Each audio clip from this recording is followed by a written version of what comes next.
and welcome to Round Robin. I'm your host, Robin McCormick with the City of Hampton, and today we are inviting you to a fun event, especially for kids and kids who enjoy trucks and the big equipment. My guest is Gwen Meharg. Welcome. Thank you. Now you're with the Junior League. Yes. And you guys have been doing this event for how long? This is our 6th year. Wow, I was going to guess 4. That's really cool. Yes, it's very successful in the community, so we're continuing with that. So this is fascination with trucks and vehicles. I know both of my boys had it, one of them more than the other. Yes. But tell us when and where it is first. The Touch a Truck annual event is going to be on April 29th. It's going to be at the, 29th. It's going to be at the Peninsula Town Center. We get started, VIP hour starts at 9 o'clock a.m. and then the regular admission starts at 10. And, but during at that time, you can go ahead and touch the different service trucks that, take care of our community. It does 2 things. It gets the kids and the big kids of heart, to understand what our vehicles do in the community, how they service us, and also talk to the people who actually drive those vehicles and get a little bit more personal with them and all. So, yeah. Yeah, that's fun because, well, I really, my older child, when he was little, used to have a forklift fascination.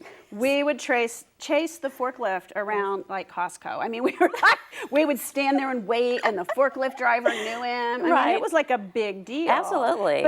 But kids, there's a thing about big earth-moving equipment, rescue, ambulance, fire truck. Fire trucks do cool stuff. Yes, they do. And it's cool stuff, too, and at the same time, it helps the kids, and so the kids big at heart, to understand the importance. Because without these service vehicles in our community, what would our community actually look like? Yeah, if someone didn't come pick up my trash, absolutely, we would be in big trouble. Yes, ma'am, we will be.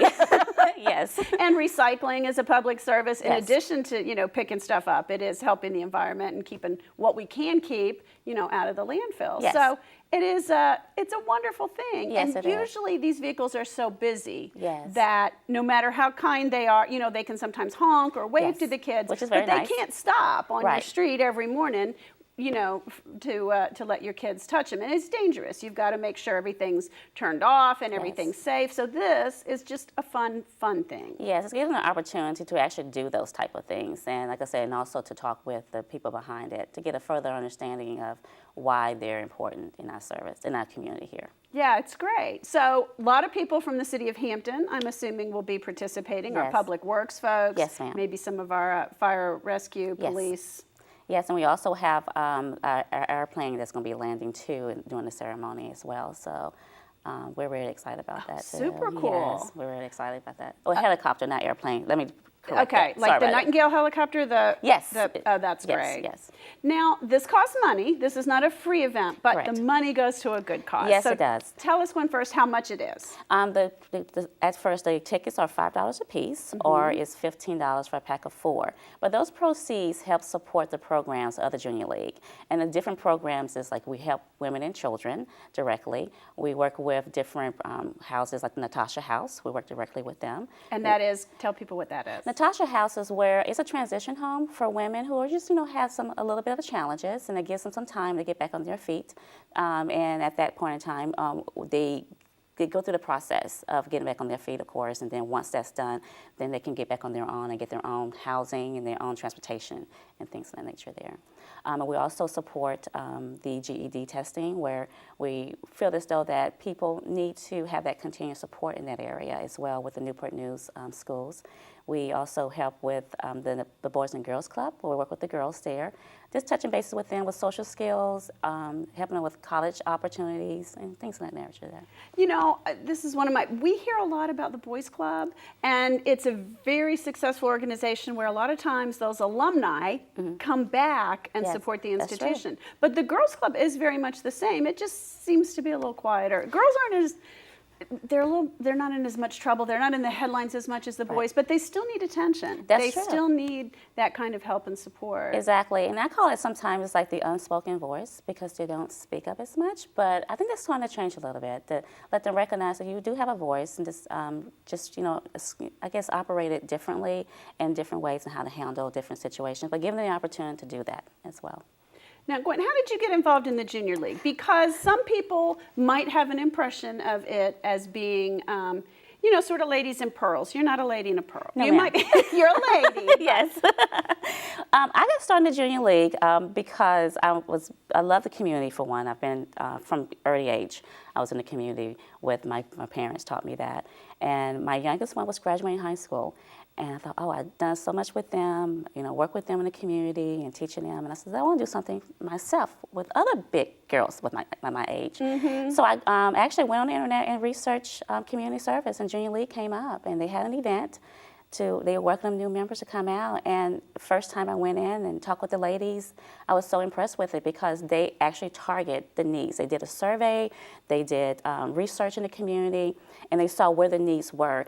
And these women come together and they, you know, go after that. They do fundraising, they organize different events, they collaborate other people to come together to make an issue come out into the open and also to be resolved too.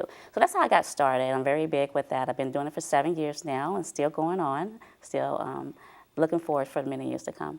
Well, you know, it's an important organization, and it's changed over the years because a lot of times it was women who weren't in the workforce. Correct. Who had fabulous skills, Right. but who weren't in the workforce and had more time to volunteer. Yes. And I think as more and more of us have gotten into the workforce, it is hard. Like you said, you did a lot of your volunteer stuff with your kids. I did too. Yes. You know, you're coaching sports, you're doing scouts, Yes, you're ma'am. doing PTA. You've got all that stuff going on. So Right. being able to find something that works for you. Yes. It's great. And what's great about the Junior League, we have set up a flexible point system, so you can volunteer on your own time, your own way, and we can still give back to the community. Still, you know, be even with our full-time jobs, even at home with our families. But we have that flexibility within the Junior League that we developed, so that if you're a full-time mom at home or full-time at work, or just a full-time woman who's working, period, there's a place in the Junior League for you, because we believe that with the diversity that we have in the league, your talents and can bring in and heighten what we want to accomplish in our community, and that's to service women and children.